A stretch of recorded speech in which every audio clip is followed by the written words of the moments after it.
Hello guys, welcome back to our channel review chit chat. ఈరోజు నేను చెప్పే movie review Maidan. Movie చూసాక నాకేమనిపించింది depth రివ్యూలో డిస్కస్ చేద్దాం. కానీ ఏంటి ఈ మూవీ అనేది ఎప్పుడో రిలీజ్ అయిన ఈడేంటి ఇప్పుడు రివ్యూ చెప్తున్నారనా? ఇప్పుడే మనకి అమెజాన్ ప్రైమ్లో అనేది తెలుగులో అయితే స్ట్రీమ్ అవుతూ అయితే జరిగింది. మూవీ చూసాక నాకేమనిపించిందో కూడా ఇన్ డెప్త్ రివ్యూలో డిస్కస్ చేద్దాం. కానీ అంతకన్నా ముందు మన ఛానల్లోకి వెళ్ళి ఒక 3-4 వీడియోస్ చూసి మీకు నచ్చితే మాత్రం లైక్ చేసి సబ్స్క్రైబ్ చేసి కింద ఉన్న బెల్ ఐకాన్ యాక్టివేట్ చేసుకుని అలాగే comment section description Instagram link ఉంటుంది, అది కూడా ఒకసారి చెక్అవుట్ చేసి డెఫినెట్గా వెళ్ళి ఫాలో అవ్వడం. మీకు అందులో అన్లిమిటెడ్ స్టఫ్ అయితే ఇస్తా. మూవీ యొక్క బడ్జెట్ చూస్తే ఎంత అంటే దగ్గర 235 crores బడ్జెట్. కానీ మూవీ అంత కలెక్ట్ చేసిందంటే దగ్గర ఒక 68 crores ఎంతో అంతే కలెక్ట్ చేసింది నెట్ అయితే. ఏంటో మరి అంత ఎందుకు కలెక్ట్ చేయలేదు నాకైతే అర్థం అవ్వలేదు. ఈ మూవీ యొక్క బేసిక్ స్టోరీ లైన్ ఏంటనేది ఇప్పుడు అయితే డిస్కస్ చేద్దాం. కమింగ్ టు ద మూవీ యొక్క బేసిక్ స్టోరీ లైన్, 1962లో India Asian Games gold medal ఎలా సాధించిందని ఈ మూవీ యొక్క బేసిక్ స్టోరీ లైన్. దీన్ని మళ్ళీ బయోపిక్ కూడా చెప్పొచ్చు. ఏద్ అబ్దుల్ బయోపిక్ కూడా ఉంటుంది. ఆయన ఫుట్బాల్ స్టోరీ, ఆయన కోచ్గా ఎలా చేశారు అనేది కూడా మూవీలో అయితే ఉంటుంది.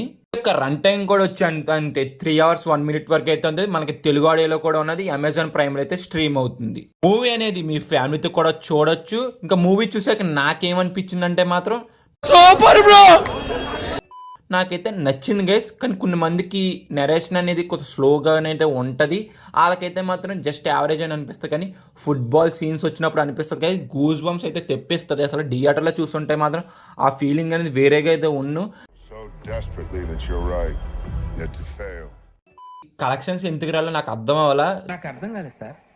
68 crores ఎంత వచ్చింది, మరి అంత తక్కువ కలెక్షన్స్ వస్తాయని నాకు ఇప్పటికీ అర్థం అవ్వాలి. అప్పుడే మూవీ టీమ్ అనేది ఫస్ట్ వీక్ అయితే buy 1 get 1 free అని అలా చేసిందంట. ప్లస్ ఆర్టికల్స్ నేను ఇంకోటి చదివినప్పుడు అయితే సగం రేట్కే ఇచ్చిందంట. 300 టికెట్ ఏమో 150కి ఇచ్చింది. మరి అంత చేసినా కూడా మూవీ టీమ్కి కలెక్షన్స్ ఎందుకు రాలి నాకు ఇప్పటికీ అర్థం అవ్వాలి. బాలీవుడ్ ఆడియన్స్ అనేది ఎవరికైతే అర్థం అవ్వాలి, ఒక్కొక్క టైంలో ఒక్కొక్కలాగా ఉంటారు. బాగున్న సినిమాకేమో కలెక్షన్స్ అయితే ఇవ్వరు, బాగాలేని సినిమాలకేమో 1000 కోట్లు పట్టుకెళ్ళి అయితే చేతులు అయితే పెడతారు. అసలు నాకు ఇప్పుడు కూడా అర్థం అవ్వాలి మైండ్ సెట్ ఏంటో. మరి కరెక్ట్, ఇది కరెక్ట్గా చెప్పేవయ్యా. వాళ్ళ మైండ్ సెట్ మీరేమనుకుంటున్నారు కింద అయితే కామెంట్ చేయండి గైస్. మనమైతే అలాగేం కాదు, అసలు సినిమా అనేది మనకి సౌత్లో అయితే రిలీజ్ అయి ఉంటే మాత్రం ఒక మంచి కలెక్షన్స్ అయితే మనం అయితే ఇచ్చేవాళ్ళం. ఎట్లుంటది మరి మనతోని?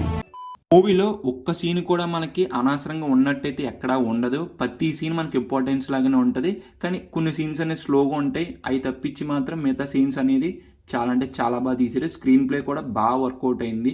చాలామందికి మూవీ యొక్క రన్ టైమే మైనస్ అనేది కొంచెం స్లోగా ఉన్న వల్ల నెరేషన్ పార్ట్ అనేది మనకు చాలా ఎక్కువ ఉంటుంది. మూవీలో దగ్గర 2 hours 30 minutes వరకు అయితే మనకు నెరేషన్ అనేది ఉంటుంది. అదే కొన్ని మందికి నచ్చొచ్చు, కొన్ని మందికి నచ్చకపోవచ్చు.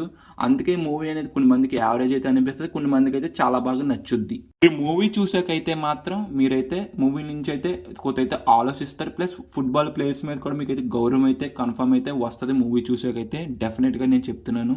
మనకి మూవీలో ఫుట్బాల్ సీన్స్ అయితే మాత్రం వేరే లెవెల్ అనిపించినాయి. గూస్ బంప్స్ అయితే తెప్పిస్తాయి. థియేటర్లో ఎందుకు ఎక్స్పీరియన్స్ అవ్వలేదురా అనిపించేలా చేశారు అసలు ఫుట్బాల్ సీన్స్ అయితే మాత్రం. నేనైతే మాత్రం అరిసేలాగా అనిపించింది నాకు ఫుట్బాల్ సీన్స్ అయితే. చాలా మందికి మూవీ చూసినప్పుడు సేపు కొంచెం స్లోగా ఉన్నది అయితే అనిపిస్తుంది. ఎందుకంటే మూవీ యొక్క రన్ టైం కూడా 3 hours 1 minute ఉంటుంది కాబట్టి నెరేషన్ పార్ట్ అనేది చాలా ఎక్కువ ఉంటుంది ఫుట్బాల్ సీన్స్ కన్నా. ఉన్న ఫుట్బాల్ సీన్స్ అయితే మాత్రం వేరే లెవెల్ ఉంటుంది. అసలు మూవీ చూసి మీరే తెలుసుకోండి.